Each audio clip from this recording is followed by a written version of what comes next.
Welcome to the Simplified Marketing Podcast. Straight talking ideas to grow your business. Hello and welcome to the Simplified Marketing Podcast, the show that aims to help you grow your business. My name's John Lawley and I run a web design agency. And today we're going to talk to Georgia more about her business. So, hi, Georgia. Hello. Right, okay. A lot of businesses out there are obviously suffering right now, and it's obviously a very difficult working environment. So the next few shows, we thought that we'd get our three experts together and we'd talk to them more about their business and how they're helping their clients. So Georgia, you prepared 5 top tips for us. I have. So today I've kind of themed them around branding awareness on social media, because I guess with lockdown, everyone's at home and we're not being allowed out, but people are scrolling on their phones for endlessly. So that seems like a really good place to be able to build up your visibility and your credibility while we're all on lockdown. And, you know, getting time to invest in your business as well, getting things moving forwards, learn a few new skills if you've got the time and the opportunity to do it. Why not? Or are there some ways that that people out there can benefit and do more from this? Well, hopefully these ideas that I'm going to give are things that people could be doing at home. They're not necessarily big, expensive, extravagant. I need huge agencies to be able to do this. I mean, in the long term, that's what you want, right? You want someone else to be able to manage all this stuff for you, make sure you're doing it properly. But for many companies throughout the year, we get busy. For our construction guys, are out on site. All these little things that they don't get round to doing, there is no better time than to just get them all done now. And then when we're back all on our feet, we're out of lockdown, we're out of isolation, all those things are done, and then you can focus on other areas of growing your business. And this is going to help you. Fingers crossed. So what's your first tip? Cool. So the first tip, I see this all the time. So let's take Facebook as an example, where we've got people that are using photos as their profile image. That is a big no-no. You really want your logo to be used in the profile image because, again, if we use Facebook as the example, if I've said to my sister, I recommend ABC Builders. You know, they're great. Like, you should go online and find them and look at some of the work. They helped one of my clients. And my sister goes on to Facebook and she types in ABC Builders, and there happens to be 20 of them. But she recognises that it was the blue and yellow brand of the vehicle that was outside my house, and they've got their blue and yellow logo in the profile image. She'll make sure she clicks on the right ABC Builders, not on any of the others that may appear above that. And then she ends up giving them the phone call, and then they end up getting the job. And then my ABC Builders has missed out, because we need to be able to see your brand so that we can identify you when we're trying to search for you on social. And photos are not a good way to do that. To create pure brand awareness, the first thing someone sees about your company on social should be your actual brand and logo. So that's tip number 1. I like that. That's a great tip. I have seen some quite shocking photos of various tradespeople over the years. But yeah, I mean, it's straightforward brand recognition, isn't it? The same point as, you know, if in the real world, having that banner on your van or that banner around hiding the scaffolding. Mm-hmm. I see it sometimes with the photos. I mean, I've seen it where we've got our tradesmen that maybe are one-man band, and they've used a lovely headshot for their Facebook image. And then when you click onto the page, they've got their cover photo that then has their brand. I'd even say even that is kind of questionable, like, because if they don't know what you look like when they're searching for you, that's kind of a no-no anyway. Lovely headshots are best placed on personal LinkedIn profiles, for example, not necessarily on business pages if you want to try and grow the business and create brand awareness. But I have also seen when people have sort of taken very blurry shots of a bit of work that they've done, which the work's probably fantastic. The photo is actual crap. And then they're putting that as the profile image, the first thing we're seeing. Not great. It's not a good first impression. It doesn't build any brand awareness. So that's something really cheap you can do. Guys, you all have logos. Make sure that is placed in your profile images. The second one I quite like now, because obviously we're recording this on Zoom because we're doing this at a distance. Obviously, we're being responsible. And you've prepared a very nice graphic in the background. But yeah, tip number 2. So leading on from the profile images, and again, I'll use Facebook as an example because for our trades guys who are maybe trying to target the domestic market, Facebook is awesome for doing that. So we've got our lovely logo in our profile image. We click through and we've got that cover photo design, which is that big space you see at the top of your Facebook page. Now that is an incredible place where you can really market yourself and all your services. And often I then see it the other way around. I see people then plopping their logos giant in there. And you think, well, that's probably not really helped when we've been trying to search for you because we don't get to see that. So, switch it around, first of all. I do then see, again, hideous photos that are then just plopped up there because they don't have anything else. Blurry, out of focus, people trying to work out what the hell is this. So if you are going to put a photo up there, make sure it's a really, really good reflection of your work. But on Facebook, they have this awesome option where you can put a video into your cover photos. How awesome is that for your brand? That when you click through to the page, the first thing you start seeing is whether it's a video, some animated graphics.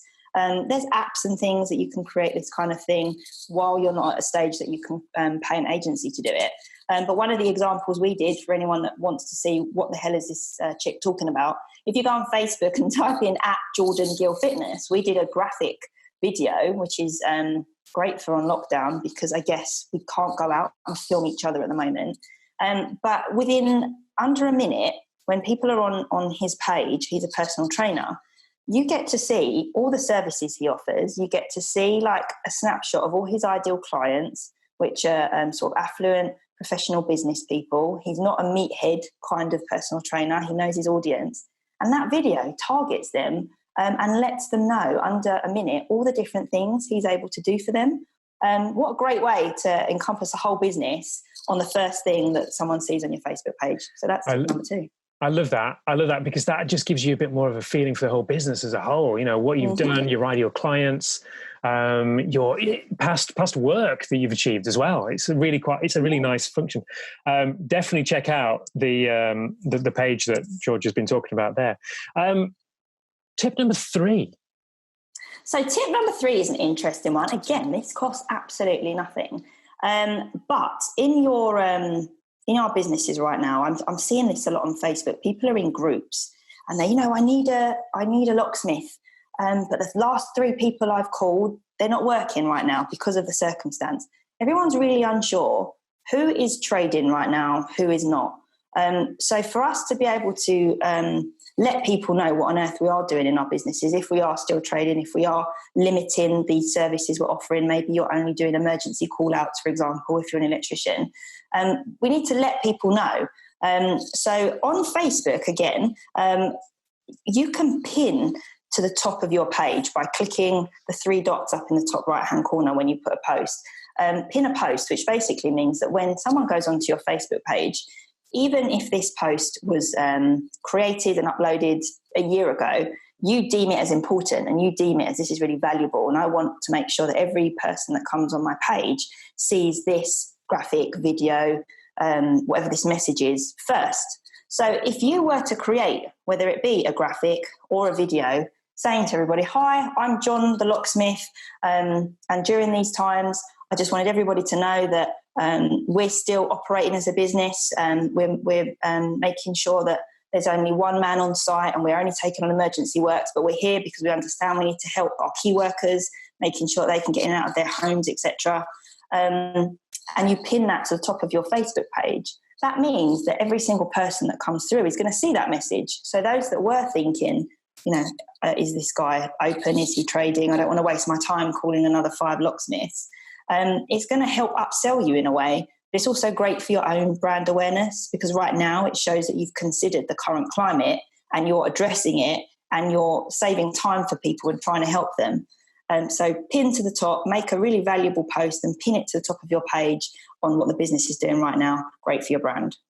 Amazing. I've seen that work as well for people who have a sale on, let's say, for different shops, or if that shop's still open as well. I think we tried it with one of our networking groups. The charity that we have in one of our networking groups was trying to raise money still.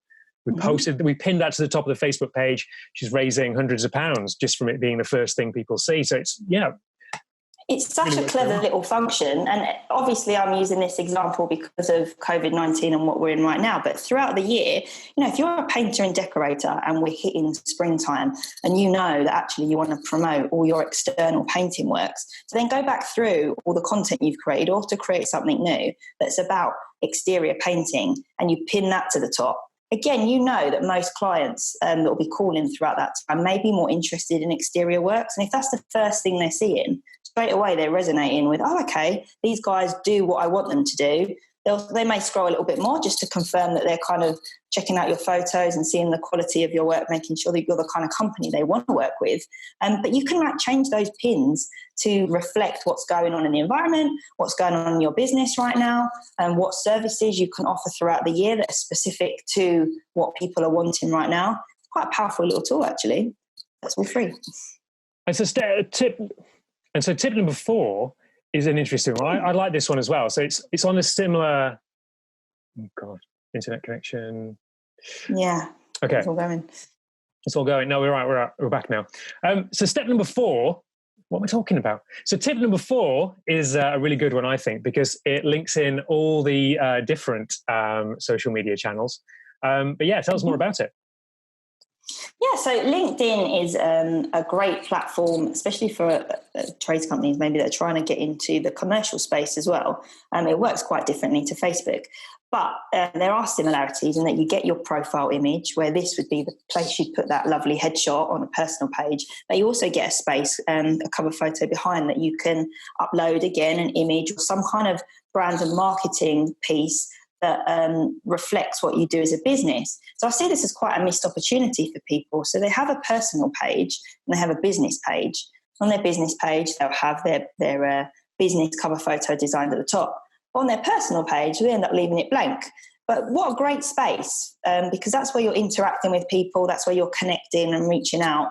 That then when people come across your personal LinkedIn page, they're seeing behind you your ABC construction business. They're seeing the colours of your brand. They're seeing your services that you offer. They're seeing a photo of a beautiful rebuild that you've just completed.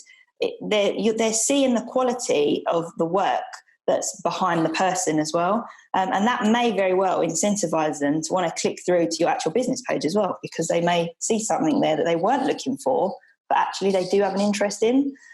So yeah, it's a great way to help upsell your business through your personal brand as well. And step number 5. Yes. So tip number 5. So that is about making sure that your branded content is diverse. So whether that is over Instagram, LinkedIn, Facebook, we all resonate with different forms of communication. I'm a very visual person. So if someone tells me something, I don't really tend to listen. I need to see something as well to understand. I find it really difficult to learn new things if someone's just telling me. But if you show me visuals, I have a photographic memory. And that's pretty much how I got through my GCSEs, through just remembering the pages of textbooks. That's literally how I did it. The things we learn. Amazing. I didn't realise this. Yeah. I'm going to be more worried about you now. Yeah, visuals just resonate, right? But that's when people are trying to sell to me online, all these brands that pop up. I'm always remembering the visual, and then I'm like, I remember seeing this about 6 months ago and I was interested in this. Let me click through. But we all resonate with communication and completely differently. There's some people that prefer sounds. There are some people that prefer visuals. There's some people that need videos to be able to touch all those different senses.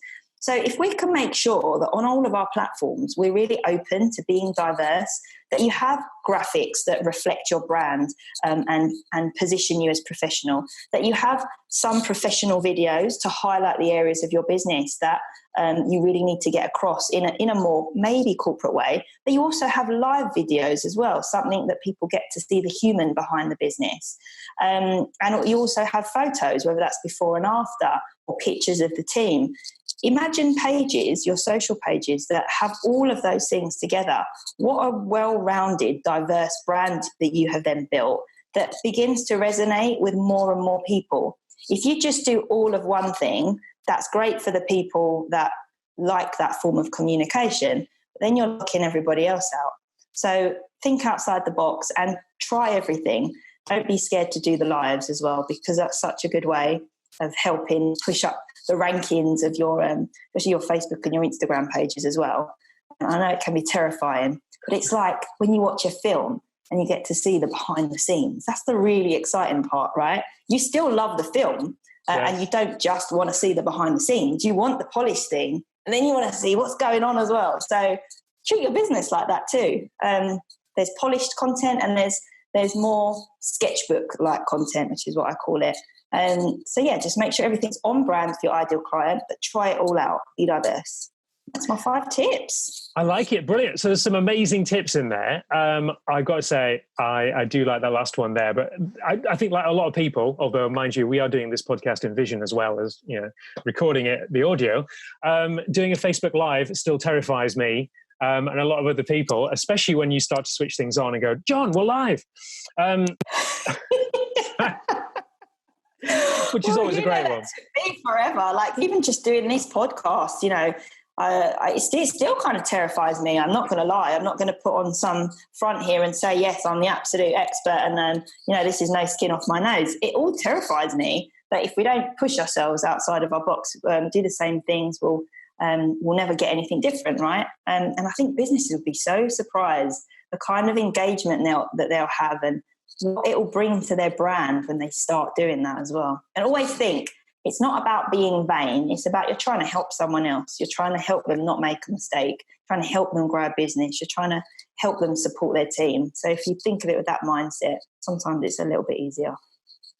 Brilliant. Well, thank you very much, Georgia. Of course, you can find out more about Georgia at her website, which is www.marshmallowdesign.co.uk. And yes, so when you're ready for this kind of help, then please do get in touch. And of course, if you're listening on iTunes, don't forget to rate the show and give us a bit of feedback on that and share with people that you think this might be useful for. Thank you very much for watching and for listening, and we'll catch you next time. That's all for this time, but don't worry, we'll be back with more soon. Stay tuned for new episodes at marketingsimplified.co.uk.